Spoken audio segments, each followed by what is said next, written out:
ದೇಶದ ದೊಡ್ಡ real estate ಉದ್ಯಮಿ ಎಂದು ಒಂದು ಪ್ರಶ್ನೆ ಮಾತ್ರ ದೇಶವಿಡೀ ಪ್ರತಿಧ್ವನಿಸ್ತಾ ಇದೆ. ಇದು ಆತ್ಮಹತ್ಯೆಯೋ ಅಥವಾ ಒತ್ತಡದಿಂದ ನಡೆದಂತಹ ದುರಂತವೋ? ಐಟಿ ದಾಳಿ ನಡೀತಾ ಇದ್ದಂತಹ ಸಮಯದಲ್ಲೇ ಸಾವು. ಇದು ಕೇವಲ ಯಾದೃಚ್ಛಿಕವೇ? ಗುಂಡಿನ ಸದ್ದು ಯಾರಿಗೂ ಕೇಳಿಸದೆ ಹೋಗಿದ್ದು ಹೇಗೆ? ಪರವಾನಗಿ ಪಡೆದಂತಹ ಬಂದೂಕು ಇದ್ರೂ ಕೂಡ ಸುರಕ್ಷತಾ ಕ್ರಮ ಯಾಕೆ ಕೈಗೊಳ್ಳಲಿಲ್ಲ? ಪೊಲೀಸರ ಕೈಗೆ ಸಿಕ್ಕಿರುವಂತಹ ಆ ಒಂದು ಡೈರಿಯಲ್ಲಿ ಯಾರ್ಯಾರ ಹೆಸರುಗಳಿವೆ? ನಟಿಯರು, ಮಾಡೆಲ್ಗಳು, ರಾಜಕೀಯದ ಪ್ರಭಾವಿ ಮುಖಗಳು.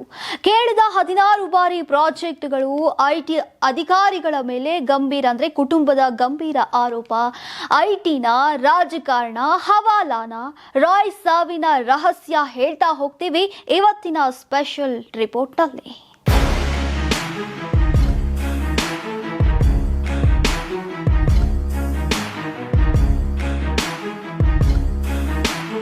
ಸಾವಿರಾರು ಕೋಟಿ ಆಸ್ತಿಯ ಒಡೆಯ, ದೇಶದಾದ್ಯಂತ ರಿಯಲ್ ಎಸ್ಟೇಟ್ ಸಾಮ್ರಾಜ್ಯ ಕಟ್ಟಿದ ಉದ್ಯಮಿ, ಯಾವತ್ತೂ ಧೈರ್ಯವಾಗಿ ಕಾಣುತ್ತಿದ್ದ ವ್ಯಕ್ತಿ. ಆದ್ರೆ ಇಂದು ಅದೇ ಹೆಸರು ಒಂದು ಭಯಾನಕ ಪ್ರಶ್ನೆಯಾಗಿ ಉಳಿದಿದೆ. ಡಾಕ್ಟರ್ ಸಿ.ಜೆ. ರಾಯ್ ಆತ್ಮಹತ್ಯೆ ಮಾಡಿಕೊಂಡಿದ್ದಾರೆ ಎನ್ನಲಾಗ್ತಿದೆ. ಆದ್ರೆ ಇದು ನಿಜವಾಗಿಯೂ ಆತ್ಮಹತ್ಯೆ ಅಥವಾ ಒತ್ತಡ, ಬೆದರಿಕೆ, ವ್ಯವಸ್ಥೆಯ ಕತ್ತಲೆ ಮುಖದ ಪರಿಣಾಮವೇ? ಒಂದು ಕ್ಷಣದಲ್ಲಿ ಎಲ್ಲವನ್ನು ಬಿಟ್ಟು ಹೋಗುವಂತಹ ನಿರ್ಧಾರ ತೆಗೆದುಕೊಳ್ಳುವಂತೆ ಮಾಡಿದ್ದದ್ದು ಏನು? ಐಟಿ ದಾಳಿ ನಡೆಯುತ್ತಿದ್ದ ಸಮಯದಲ್ಲೇ ಸಾವು. ಇದು ಯಾದೃಚ್ಛಿಕವೇ? ರಾಜಕೀಯ ನಾಯಕರು, ಸಿನಿಮಾ ತಾರೆಯರು, ಹಣಕಾಸಿನ ದೊಡ್ಡ ವ್ಯವಹಾರಗಳು, ಈ ಎಲ್ಲದರ ನಡುವೆ ರಾಯ್ ಸಿಕ್ಕಿ ಹಾಕಿಕೊಂಡಿದ್ರೆ ಕೇರಳದ 16 ಬೃಹತ್ ಪ್ರಾಜೆಕ್ಟ್ಗಳೇ ಕಾರಣವೇ? ಅಥವಾ ಈಗ ಪೊಲೀಸರ ಕೈಯಲ್ಲಿರುವ ಆ ಒಂದು ಡೈರಿ ಈ ಸಾವಿನ ಹಿಂದೆ ಇರುವ ಅಸಲಿ ಸತ್ಯವನ್ನು ಹೇಳುತ್ತದೆಯೇ? ಐಟಿನ ರಾಜಕಾರಣನ, ಹವಾಲನ? ಇವತ್ತಿನ ಈ ಸ್ಟೋರಿ ಉತ್ತರ ಹುಡುಕುತ್ತಿರುವುದು ಈ ಪ್ರಶ್ನೆಗಳಿಗೆ. ಖ್ಯಾತ ಉದ್ಯಮಿ, ಸಾವಿರಾರು ಕೋಟಿ ಆಸ್ತಿಯ ಒಡೆಯ, ರಿಯಲ್ ಎಸ್ಟೇಟ್ ಲೋಕದಲ್ಲಿ ಕಾನ್ಫಿಡೆಂಟ್ ಎನ್ನುವ ಹೆಸರೇ ಒಂದು ಬ್ರ್ಯಾಂಡ್. ಆದ್ರೆ ಇಂದು ಅದೇ ಹೆಸರು ಒಂದು ದೊಡ್ಡ ಪ್ರಶ್ನಾರ್ಥಕ ಚಿಹ್ನೆಯಾಗಿದೆ. ಡಾಕ್ಟರ್ ಸಿ.ಜೆ. ರಾಯ್ ಈ ಹೆಸರು ಈಗ ಕೇವಲ ಉದ್ಯಮಿಯ ಗುರುತು ಮಾತ್ರವಲ್ಲ, ಇದು ಅನುಮಾನಗಳ ಸಂಕೇತ, ಮೌನದೊಳಗೆ ಮರೆ ಮಾಡಿರುವ ಸತ್ಯದ ಸಂಕೇತ. 57 ವರ್ಷದ ಉದ್ಯಮಿ, ಲ್ಯಾಂಗ್ಫೋರ್ಡ್ ಟೌನ್ನ ತಮ್ಮದೇ ಕಚೇರಿಯಲ್ಲಿ ತಮ್ಮದೇ ಪಿಸ್ತೂಲಿಂದ ಗುಂಡು ಹಾರಿಸಿಕೊಂಡು ಸಾವನ್ನಪ್ಪಿದ್ದಾರೆ. ಪೊಲೀಸರು ಹೇಳ್ತಾರೆ ಇದು ಆತ್ಮಹತ್ಯೆ. ಆದ್ರೆ ದೇಶದಾದ್ಯಂತ ಜನ ಕೇಳುತ್ತಿರುವ ಪ್ರಶ್ನೆ ಒಂದೇ: ಸಾವಿರಾರು ಕೋಟಿ ಒಡೆಯ, ಯಾವುದೇ ಮುನ್ಸೂಚನೆ ಇಲ್ಲದೆ ಯಾಕೆ ಈ ನಿರ್ಧಾರ? ರಾಯ್ ಸಾವಿನ ಸುತ್ತ 10 ಹಲವು ಅನುಮಾನಗಳು ಹೆಣೆದುಕೊಳ್ಳುತ್ತಿವೆ. ಐಟಿ ದಾಳಿ ನಡೆಯುತ್ತಿದ್ದ ಸಮಯದಲ್ಲೇ ಈ ಘಟನೆ ನಡೆದಿದೆ.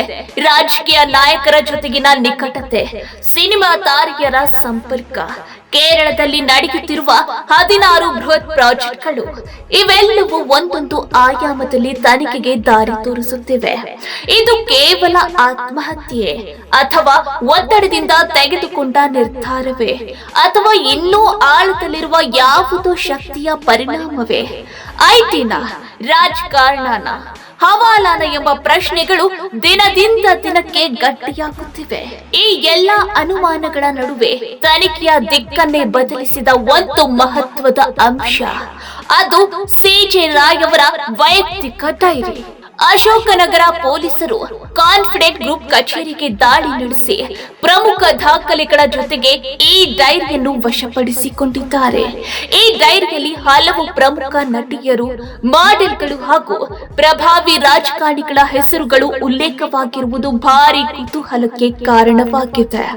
ಡೈರಿ ಈಗ ಪೊಲೀಸರ ಕಣ್ಗಾವಲಿನಲ್ಲಿದೆ. ಅದರ ಪ್ರತಿಯೊಂದು ಪುಟವೂ ಈ ಪ್ರಕರಣದ ರಹಸ್ಯವನ್ನು ಬಿಚ್ಚಿಡುವ ಸಾಧ್ಯತೆ ಇದೆ. ಪೊಲೀಸರ ಮುಂದೆ ಈಗ 3 ಪ್ರಮುಖ ಪ್ರಶ್ನೆಗಳಿವೆ.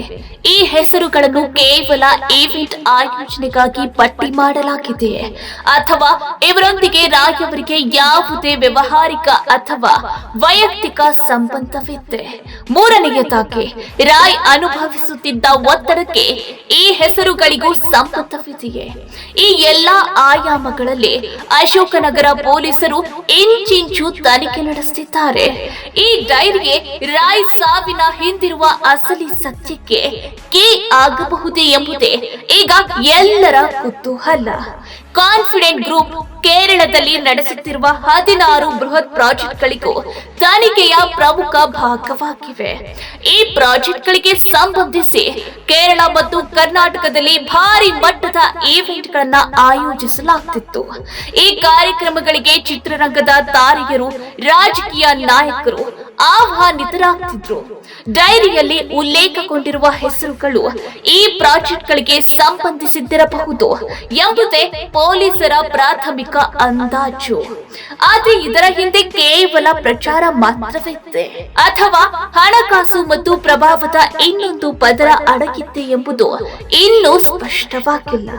ಇಡೀ ಪ್ರಕರಣದಲ್ಲಿ ಅಚ್ಚರಿ ಮೂಡಿಸಿದ ಮತ್ತೊಂದು ಅಂಶ, ಗುಂಡಿನ ಸದ್ದು ಯಾರಿಗೂ ಕೇಳಿಸದೆ ಹೋಗಿತ್ತು.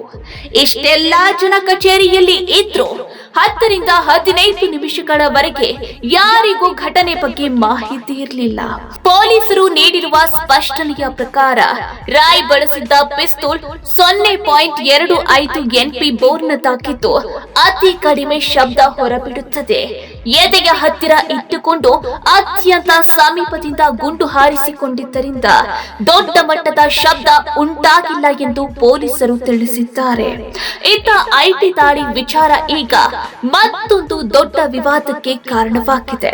ರಾಯ್ ಅವರ ಸಹೋದರ ಬಾಬು ಸಿ ಜೋಸೆಫ್ ಗಂಭೀರ ಆರೋಪ ಮಾಡಿದ್ದು, ಕಳೆದ 3 ದಿನಗಳಿಂದ ಐಟಿ ಅಧಿಕಾರಿಗಳು ಭಾರಿ ಒತ್ತಡ ಹೇರಿದ್ದರು ಎಂದು ಹೇಳಿದ್ದಾರೆ. ನನ್ನ ಸಹೋದರನ ಸಾವಿಗೆ ಐಟಿ ಅಧಿಕಾರಿಗಳೇ ಕಾರಣ ಎಂದು ಅವರು ನೇರವಾಗಿ ಆರೋಪಿಸಿದ್ದಾರೆ. ಈಗ ಪೊಲೀಸರು ಐಟಿ ಅಧಿಕಾರಿಗಳ ಹೇಳಿಕೆ ದಾಖಲಿಸಲು ಸಿದ್ಧತೆ ನಡೆಸಿದ್ದು ದಾಳಿ ಸಮಯದಲ್ಲಿ ಏನಾಯಿತು, ರಾಯ್ ಅವರ ವರ್ತನೆ ಹೇಗಿತ್ತು ಎಂಬ ಎಲ್ಲಾ ಅಂಶಗಳನ್ನು ಪರಿಶೀಲಿಸುತ್ತಿದ್ದಾರೆ. ಇಲ್ಲಿ ಕರ್ತವ್ಯ ಲೋಪದ ಪ್ರಶ್ನೆಯು ಎದ್ದಿದೆ. ನಿಯಮಾವಳಿಗಳ ಪ್ರಕಾರ ಯಾವುದೇ ದಾಳಿ ನಡೆಸುವ ಮುನ್ನ ಆವರಣದಲ್ಲಿರುವ ಆಯುಧಗಳ ಬಗ್ಗೆ ಖಚಿತಪಡಿಸಿಕೊಳ್ಳಬೇಕು. ಒಂದು ವೇಳೆ ಪರವಾನಗಿ ಪಡೆದ ಬಂದೂಕು ಇದ್ರೆ ಅದನ್ನು ಸುರಕ್ಷಿತವಾಗಿ ವಶಕ್ಕೆ ಪಡೆದು ನಂತರವೇ ತನಿಖೆ ನಡೆಸಬೇಕು. ರಾಯ್ ಬಳಿ ಗನ್ ಇದ್ದುತ್ತು ತಿಳಿದಿದ್ದರೂ ಅದನ್ನು ಗಮನಿಸದೆ ಬಿಟ್ಟಿದ್ದಾರೆ ಎಂಬುದೇ ಈಗ ತನಿಖೆಯ ಪ್ರಮುಖ ಪ್ರಶ್ನೆಯಾಗಿದೆ. ಇಲ್ಲಿ ಮತ್ತೊಂದು ಅಂಶ ಕಥೆಯನ್ನು ಸಂಪೂರ್ಣವಾಗಿ ಬೇರೆ ದಿಕ್ಕಿಗೆ ತಳ್ಳುತ್ತದೆ. ಐಟಿ ದಾಳಿ, ದಾಖಲೆಗಳ ಪರಿಶೀಲನೆ, ನಿರಂತರ ಪ್ರಶ್ನೆಗಳು ಇವೆಲ್ಲವೂ ಕೇವಲ ಅಧಿಕೃತ ಪ್ರಕ್ರಿಯೆ ಅಥವಾ ರಾಯ್ ಅವರ ಮೇಲೆ ಮಾನಸಿಕ ಒತ್ತಡ ಹೆಚ್ಚಾಗುವಂತೆ ಮಾಡಿದೆ.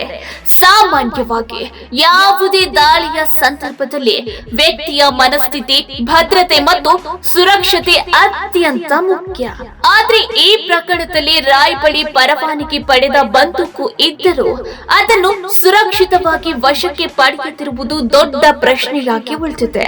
ಇದು ಕೇವಲ ಅಜಾಗರೂಕತೆಯೇ ಅಥವಾ ಗಂಭೀರ ಕರ್ತವ್ಯ ಲೋಪವೇ? ಇದಕ್ಕಿಂತಲೂ ಆತಂಕಕಾರಿ ಅಂಶವೇನೆಂದ್ರೆ, ದಾಳಿ ನಡೆಸುತ್ತಿದ್ದ ಸಮಯದಲ್ಲೇ ರಾಯ್ ವಿಶ್ರಾಂತಿ ಕೋಣೆಗೆ ತೆರಳಿದ್ದಾರೆ. ಕೆಲವು ನಿಮಿಷಗಳ ಬಳಿಕ ಒಳಗಿನಿಂದ ಯಾವುದೇ ಪ್ರತಿಕ್ರಿಯೆ ಇಲ್ಲ. ಬಾಗಿಲು ಒಡೆದು ಒಳ ಹೋದಾಗ ಅಲ್ಲಿ ಕಂಡ ದೃಶ್ಯ ಇಡೀ ಪ್ರಕರಣಕ್ಕೆ ಶಾಕ್ ನೀಡಿದೆ. ಒಬ್ಬ ಉದ್ಯಮಿ ತನ್ನದೇ ಕಚೇರಿಯಲ್ಲಿ ತನಿಖೆಯ ಮಧ್ಯೆ ಈ ರೀತಿಯ ಅಂತ್ಯ ಕಂಡುಕೊಳ್ಳುವುದು ಸಹಜವೇ ಅಥವಾ ಈ ಮೌನದ ಹಿಂದೆ ಹೇಳಲಾಗದ ಒತ್ತಡ, ಭಯ ಅಥವಾ ಯಾವುದೋ ಬಲವಂತ ಅಡಗಿತ್ತೆ? ಈ ಪ್ರಶ್ನೆಗಳೇ ಈಗ ತನಿಖೆಯ ದಿಕ್ಕು ನಿರ್ಧರಿಸುತ್ತಿವೆ. ಈ ಎಲ್ಲಾ ಬೆಳವಣಿಗೆಗಳ ಹಿನ್ನೆಲೆಯಲ್ಲಿ ರಾಜ್ಯ ಸರ್ಕಾರ ಪ್ರಕರಣವನ್ನು ಗಂಭೀರವಾಗಿ ಪರಿಗಣಿಸಿದ್ದು ತನಿಖೆಯನ್ನು ಸಿಐಡಿಗೆ ವಹಿಸುವ ಸಾಧ್ಯತೆ ದಟ್ಟವಾಗಿದೆ. ಮರಣೋತ್ತರ ಪರೀಕ್ಷೆಯ ಅಂತಿಮ ವರದಿ ಮತ್ತು ಪ್ರಾಥಮಿಕ ತನಿಖಾ ವರದಿ ಬಂದ ಬಳಿಕ ಈ ಕುರಿತು ಅಧಿಕೃತ ಆದೇಶ ಹೊರಬೀಳುವ ಸಾಧ್ಯತೆ ಇದೆ. ಸರ್ಕಾರ, ಪೊಲೀಸ್ ಇಲಾಖೆ ಮತ್ತು ತನಿಖಾ ಸಂಸ್ಥೆಗಳ ಮುಂದಿರುವ ಸವಾಲು ಒಂದೇ: ಸತ್ಯವನ್ನು ಹೊರತೆಗೆದುಕೊಳ್ಳುವುದು. ಅಂತಿಮವಾಗಿ ಉಳಿಯುವ ಪ್ರಶ್ನೆ ಒಂದೇ: ಇದು ಕೇವಲ ಆತ್ಮಹತ್ಯೆ ಅಥವಾ ಒತ್ತಡದಿಂದ ಹುಟ್ಟಿದ ದುರಂತವೇ, ಅಥವಾ ರಾಜಕೀಯ, ಹಣಕಾಸು ಮತ್ತು ಅಧಿಕಾರದ ಒಳಗುಟ್ಟುಗಳ ಫಲಿತಾಂಶವೇ? ಈ ಎಲ್ಲಾ ಪ್ರಶ್ನೆಗಳಿಗೆ ಉತ್ತರ ನೀಡುವ ಶಕ್ತಿ ಹೊಂದಿರುವುದು ಆ ಒಂದು ಡೈರಿಗೆ. ರಾಯ್ ಸಾವಿನ ರಹಸ್ಯ ಬಯಲಾಗುತ್ತದೆಯೇ, ನ್ಯಾಯ ಸಿಗುತ್ತದೆಯೇ ಎಂಬುದನ್ನ ಕಾದು ನೋಡಬೇಕಿದೆ.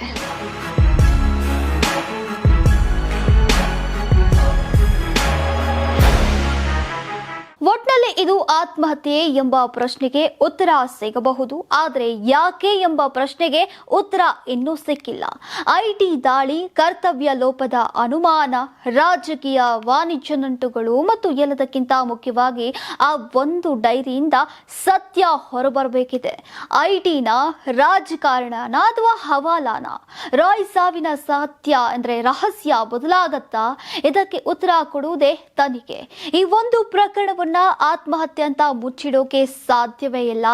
ಸತ್ಯವನ್ನ ಹೇಳುವಂತಹ ಸಾಕ್ಷ್ಯಗಳು ಒಂದೊಂದಾಗಿ ಹೊರಬರ್ತಾ ಇವೆ. ಮುಂದಿನ ಉತ್ತರಗಳು ತನಿಖೆಯಲ್ಲಿ ಮಾತ್ರ ಸಿಗಲಿದೆ. ಯಾರಾಗ್ತಾರೆ ಎಂಎಲ್ಎ ಅಭ್ಯರ್ಥಿ 2028 ಶೀಘ್ರದಲ್ಲೇ. ಪ್ರತಿದಿನ ಒಂದೊಂದು ಕ್ಷೇತ್ರದ ಟಿಕೆಟ್ ಆಕಾಂಕ್ಷಿಗಳ ಸಂಪೂರ್ಣ ಮಾಹಿತಿ ಪೊಲಿಟಿಕಲ್ ಜರ್ನಲಿಸ್ಟ್ KM ಶಿವಕುಮಾರ್ ಅವರಿಂದ.